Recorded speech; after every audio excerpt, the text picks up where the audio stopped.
Maraming fans ni Nora Aunor ngayon ang natutuwa sa magkakapatid na sina Lotlot de Leon, Ian, Matet, Kenneth, and Kiko sa nasabi nga pong pagbibigay ng halaga na mabigyan ng viewing ang kanilang ina.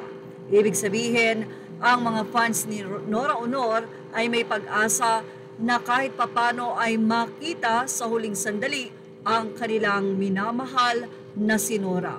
Hindi naman talaga matatawaran ang anbag sa industriya ni Nora. Isa sa pinagpipitaganan, napakaraming award at isa sa nagbigay ng malaking karangalan sa bansang Pilipinas.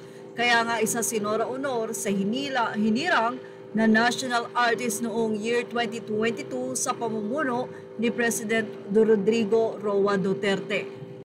Na ang nasabing award nga na yon ay kinuha ng kanyang mga anak na si Ian at Matet de Leon.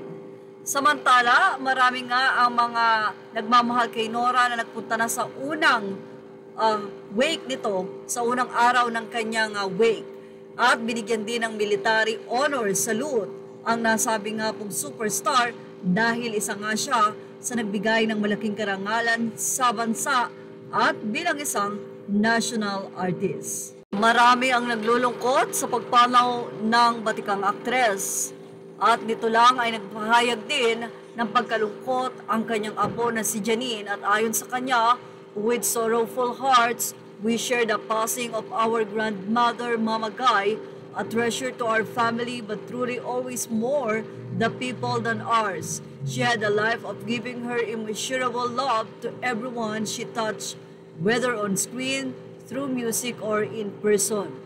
We are deeply grateful for the outpouring of love and support. Please keep our family in your prayers, especially Mama, Uncle Ian, Ate Matet, Kuya Kiko, and Ken as we say goodbye. Puring-puri naman ng mga netizen ang boyfriend ni Janina, si Jericho Rosales, dahil napaka-supportive daw na boyfriend nito. At pinangunahan din ang mga anak ni Nora Aunor ang nasabing wake. Nandun lahat sila Ian, Lotlot, Matet, at lahat ng anak niya, Ken and Kenneth, ay present sa wake, pati na rin ang mga apo ng superstar.